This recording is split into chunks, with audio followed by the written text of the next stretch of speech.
এই যে মেহেদী হাসান মিরাজ, এরা আমার খুব পছন্দের প্লেয়ার একটা।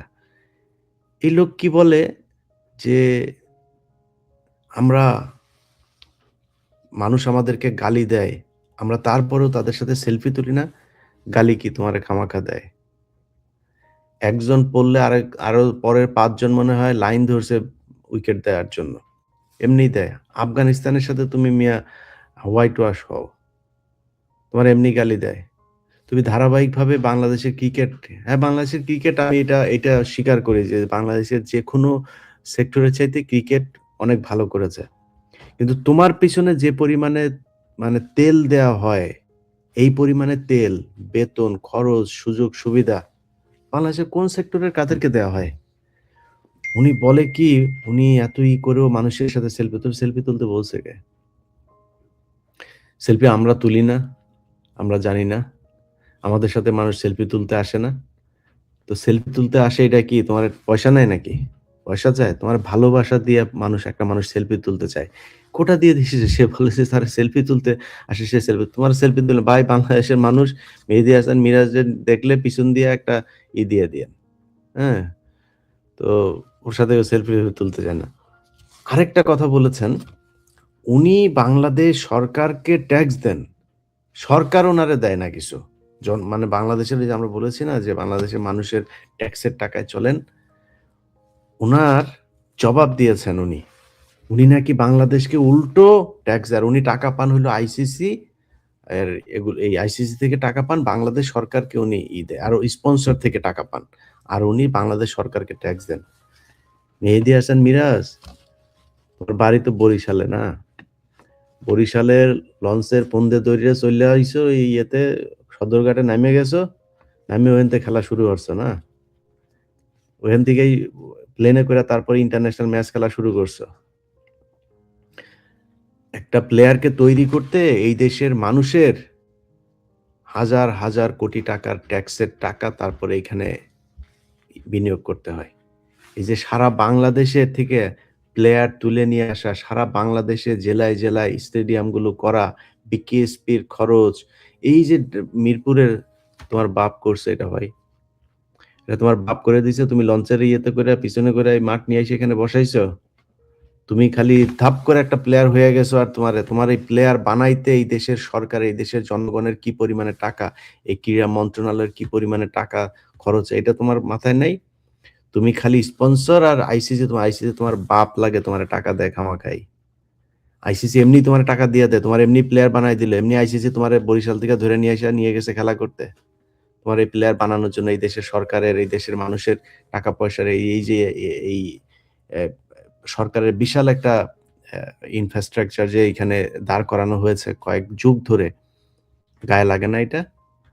হুট করে এসে হয়ে গেল তুমি মিরাজ হোসেন আর তোমার প্লেয়ার হয়ে গেলা, যা স্পন্সরদের কাছ থেকে টাকা নিয়ে আসলা।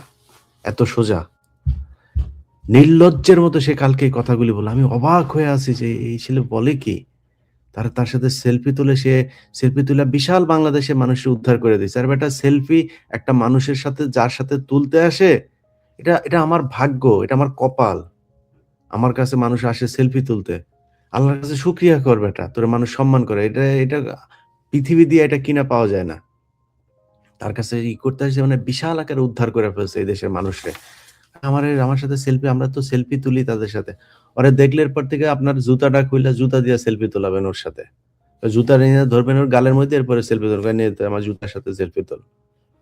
সেলফি তুলতে আসছে তাই এর সমস্যা। মাঠে এরপরে ওরা খেলতে যাবে। পারফরম্যান্স খারাপ করলে ওই স্টেডিয়ামের আপনার যখন ওই যে ভিতরে ঢুকে না? ওদের ড্রেসিং রুমে যখন ঢুকতে যায় ব্যাট-ট্যাট নিয়া, সবাই সালাম দিবেন এগুলিরে। সবাই মিলে সালাম দিবেন। পারো না ছিটতে খেলার সময় এখানে এসে বড়, বড় এই যে মিঠুন নামে এক ছেলে, সে সংবাদ সম্মেলন করলো। এরে আমি গত ২ দিনে টেলিভিশনে যতবার দেখেছি, তত ততক্ষণ আমি তারে কোনোদিন বাংলাদেশের কোনো খেলার ক্রিকেট ম্যাচের মধ্যে তারে আমি দেখি নাই। মানে এই এত লম্বা সময় সে কোনদিন ব্যাট করেছে কিনা এটা সন্দেহ আছে আন্তর্জাতিক কোনো ম্যাচে। বিশাল বড় মাস্তান। যারা খেলা করে কই তৌহিদ হৃদয় কই, ওই তাসকিন কই, মুস্তাফিজরে নিয়ে সমস্যা। মুস্তাফিজ নাই। এরা আসছে এখানে সংবাদ সম্মেলনে এরা বিশাল আকারে কোয়াব নেতা আসছে। কোয়াব নেতা সাইজা এরা এই বাংলাদেশের ক্রিকেটের মারার জন্য ধান্দায় আছে।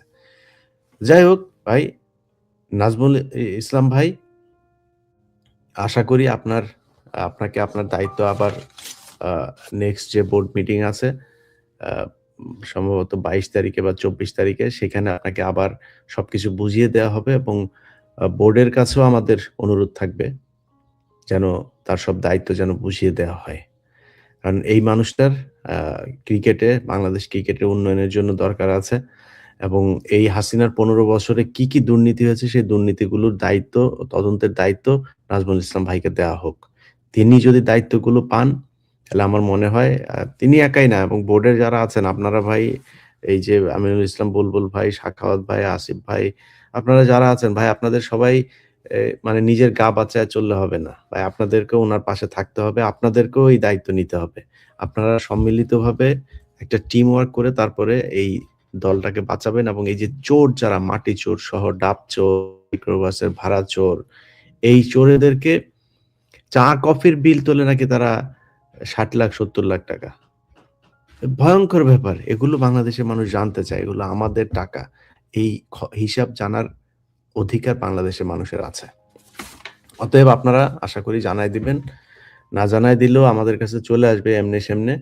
সো আমরা বাংলাদেশের মানুষকে এটার ব্যাপারে জানাবো। নাজমুল ভাই, আপনার সাথে বাংলাদেশের মানুষ আছে। কষ্ট পাওয়ার কিছু নাই ভাই। আপনি চুরি করেন নাই। সততার সাথে কাজ করেছেন।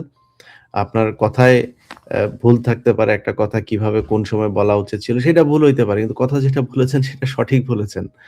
যে এই প্লেয়াররা বলবে যে ওই যে মিডিয়া দেখেন একটা বক্তব্য মানে ওর ০.৫ ঘন্টার বক্তব্যের মধ্যে ০.৫ মিনিটের বক্তব্য তারা দিয়া প্রচার করছে। তো উনি কি বলেছেন? যে প্লেয়াররা কি করতে পেরেছে? প্লেয়াররা কি আমাদের এই পর্যন্ত কিছু দিতে পেরেছে যে তাদেরকে আমরা তাদের পেছনে খরচ করি? আরে ভাই এই কথার প্রেক্ষিত কি? মানে এটা কোন ভিত্তিতে কি কারণে বলল? প্লেয়াররা এখন ইন্ডিয়াতে যাবে তারা ইন্ডিয়াতে খেলতে না যেতে পারলে তাদেরকে ওই টাকা দিতে হবে।